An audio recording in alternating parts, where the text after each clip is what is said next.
Hola, este video es el primero de una serie de videos en el que les voy a enseñar a ir desde una base de datos en Excel hasta el análisis de datos, la estimación estadística y la construcción de figuras en R. En este video específicamente nos vamos a concentrar en cómo convertir una base de datos que está en Excel en una base de datos que es utilizable en R. Básicamente la idea es la siguiente. Aunque en R hay opciones para importar directamente la base de datos desde Excel, o sea, desde un archivo XSL, eh, esas opciones tienden a crear errores que son fundamentalmente asociados al hecho de que cuando se importa la base de datos, el programa identifica de una manera errada los tipos de variables que están incluidos en la base de datos. Para darles un ejemplo, el programa toma una variable que es una variable numérica y la identifica como una variable de caracteres, una variable de palabras. Y eso crea problemas posteriores para la estimación y para el trabajo con la base de datos.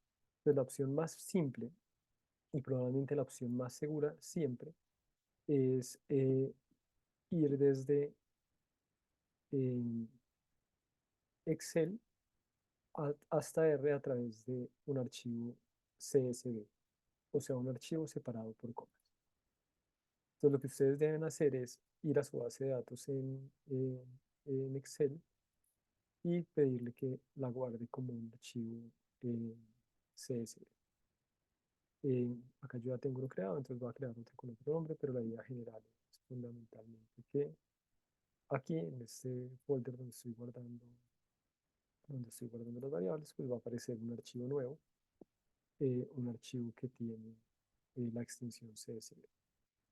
Eh, una cosa importante y en la que quiero ser pues bastante enfático es nunca vayan por Excel. Yo he tenido problemas en cursos donde los estudiantes se las dan de creativos, importan por Excel y después cuando hacemos las estimaciones no les da como les tiene que dar y gastamos un montón de tiempo tratando de encontrar cuál es el problema y al final el problema está causado porque al importar la base de datos eh, hubo un error en el, hubo un error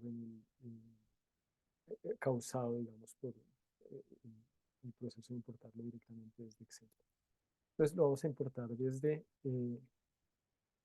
eh, lo vamos a importar desde CSV. Y entonces, pues fundamentalmente lo que uno hace es ah, ir al folder donde tiene los datos que quiere importar. Yo lo voy a hacer con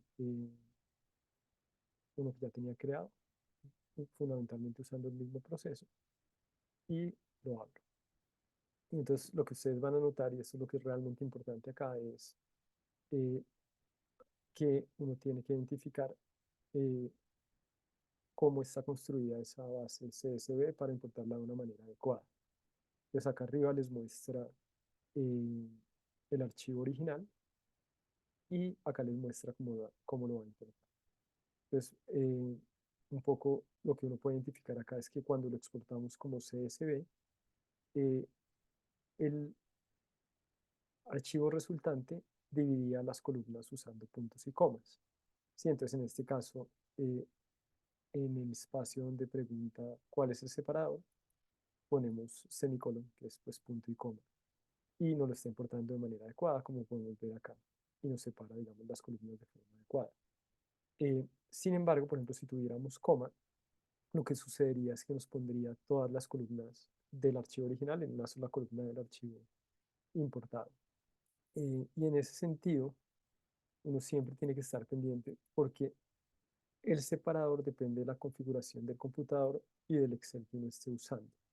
Entonces, siempre hay que estar pendiente en esta fase, digamos, de cómo van divididas las columnas. La segunda cosa, digamos, que es importante es indicarle al programa si, en efecto, la primera línea de la base de datos es una línea eh, que corresponde al nombre de las variables. Dense cuenta que acá en headings tenemos marcado no, y cuando lo importa, él crea, digamos, dos filas, una fila con los nombres de las variables y otra fila con la primera línea del archivo, digamos, que estamos tratando de importar. Eso crea problemas adicionales porque al importarse el archivo, lo que va a suceder es que R va a tratar de identificar qué tipo de variables es. Y cuando hay este tipo, digamos, de combinaciones donde la primera línea eh, no se identifica como el nombre de la variable, sino como el primer dato de la variable, el programa probablemente va a identificar la variable como una variable de letras y no como una variable de números. Entonces lo que uno tiene que hacer en ese caso es darle headings, yes, y cuando uno le da eso, la primera línea se convierte en el nombre de las variables. Eh, bueno, hay otras cosas importantes, por ejemplo, cuál es el número decimal que está usando, cuál es el, digamos, símbolo que se usa para un decimal.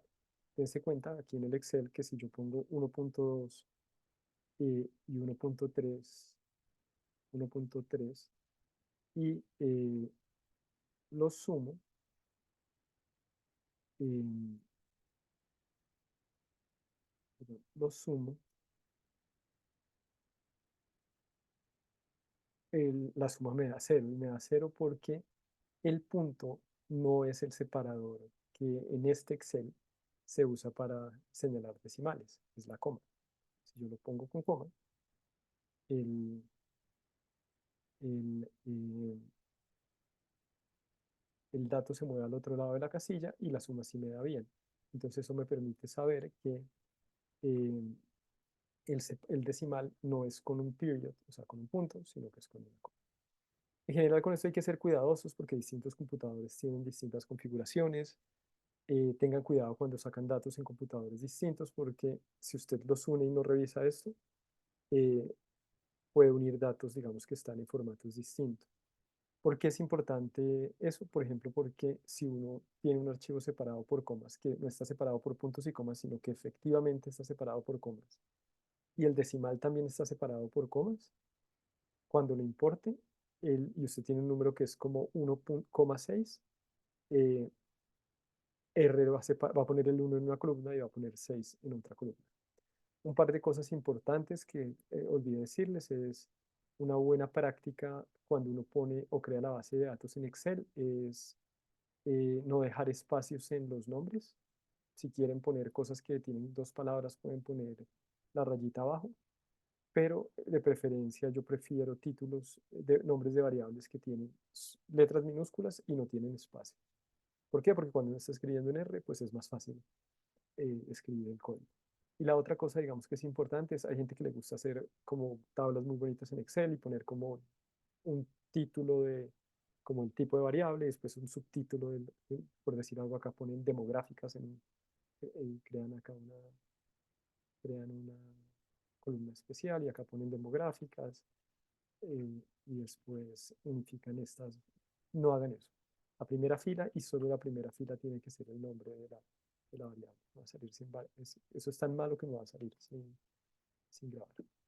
Bueno, entonces llegamos ahí y una vez hacemos eso, digamos, logramos identificar, pues le damos importar y lo que sucede es que nos aparece la base de datos, nos aparece la base de datos en R. Mm, Esta base de datos, eh, como ustedes pueden ver, es una base de datos donde uno no puede cambiar números, todo esto toca cambiarlo por código. De pronto hay algunas extensiones que permiten eso, pero no es buena idea. Mi sugerencia cuando uno está empezando a trabajar en R es que las cosas de preprocesamiento las hagan en Excel. Pues, por ejemplo, yo aquí creé una columna que era el número era para ver si era un contestado completo y la creé aquí en Excel para no ponerme a hacer eso.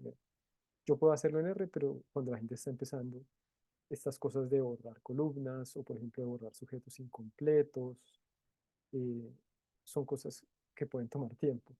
O, por ejemplo, sumar y sacar promedios. Requieren como cierta experticia en R, pero es una experticia en R que no les sirve para nada porque podrían hacerlo aquí en 5 minutos. Uno, en la medida en que se va volviendo experto en R, puede empezar a hacer esas cosas allá. Y eso sirve porque cuando uno tiene bases de datos muy grandes, haga cuenta, bases de datos de 100.000 sujetos, pues ya hacer ciertas cosas en Excel con formulitas o tratar de bajar una fórmula hacia abajo, pues es más demorado. Pero mientras aprenden y mientras desarrollan como las competencias básicas, digamos que mi sugerencia es que las cosas de preprocesamiento, de sumar las variables y sacar los promedios, pues las pueden hacer con fórmulas en el Excel. Y después de que ya tienen eso, lo exportan a CSV y lo empiezan a usar en, eh, lo empiezan a usar en R. Mm, Otra cosa importante es, no sé si moleste, pero por ejemplo ya acá, esto era una fórmula originalmente y lo que hice fue eh, copiar y pegarla como valores. ¿Sí? Entonces, por ejemplo, si yo pongo, haga de cuenta, en Excel, si yo pongo la suma de cualquier cosa, la suma de estas tres, espera, la suma de estos tres datos, eh, y yo muevo esta fórmula a otra casilla, esta casilla, digamos, la fórmula se mueve con la casilla. ¿Sí? Entonces, ¿cómo haría yo para no tener problemas al mover esto? Lo copio, lo copio y después lo pego como solo valores. Y cuando, perdón, aquí esto pues quedó mal, pero cuando ya lo pego como solo valores, como no hay fórmula, si lo quiero copiar y pegar a cualquier lado, pega, ay, sí, lo copié mal. Eh, Quiero pegar a cualquier lado, él ya pega eh, sin cambiar. Entonces creo que cuando uno lo va a exportar, pues es importante que todo esté en valores. O sea, hay que crear una base de solo valores sin fórmulas, que puede ser, pues usted copia esta y crea un nuevo archivo y la pega. Esas serían mis recomendaciones. Un poco la idea de estos videos es no ponernos como en los detalles. Yo no voy a poder sentarme aquí a, digamos que es un poco que vayan haciendo cosas y vayan pudiendo resolver problemas, porque por ejemplo explicar por qué es complicado importar directamente eh, desde, desde Excel, uno lo va entendiendo en la medida en que entiende los tipos de variables, los tipos de objetos y este tipo de cosas que pueden ser problemáticas cuando uno lo hace por ahí. Una última cosa, cuando yo importé esto, borrémoslo acá atrás y lo vuelvo a importar, eh, para borrarlo acá lo borré con la escobita, eh, lo que sucede es que es esto. Mm, mm, Se crea un código. Se crea un código que está aquí. Ahora me toca volver genius otra vez, semicolon, concluimos que era una coma y lo importamos. Y cuando uno hace eso, él crea un código. Este código que apareció aquí abajo es el código de ese comando. Entonces, uno tiene que hacer una cosa importante y es empezar a crear un script en R y eso lo hace acá en New File, o sea, va a File, New File, eh, script de R. Y aquí les aparece, digamos, un archivo vacío donde uno va guardando los comandos. Hay que quitarle la flechita, hay que quitarle las flechitas, pero el punto general es que la siguiente vez que ustedes vayan a hacer esto, ya no tienen que hacerlo, ya no tienen que hacerlo aquí por las ventanitas, sino que simplemente copian esta línea de texto acá y le dan enter y sucede lo que debería suceder. Es importante, también esto es una cosa aquí, es que cuando uno tiene un comando acá, si uno lo, si uno lo selecciona y después le da Command Enter en Mac, y creo que es Control Enter en Windows, el comando se copia inmediatamente acá abajo y se corre. Y eso le ahorra un montón de tiempo. Entonces, por ejemplo, para verlo, yo ya no tengo que ir acá a darle clic a esta ventanita, sino que selecciono acá y ustedes lo están viendo con el teclado primo Command Enter y me lo muestra. Y bueno, eso es esta parte. Ya en 10 minutos empiezo con el otro video para para mostrarles un poco cómo es la estructura de una base de datos y cómo operar en esa base de datos en R. Ya nos vemos.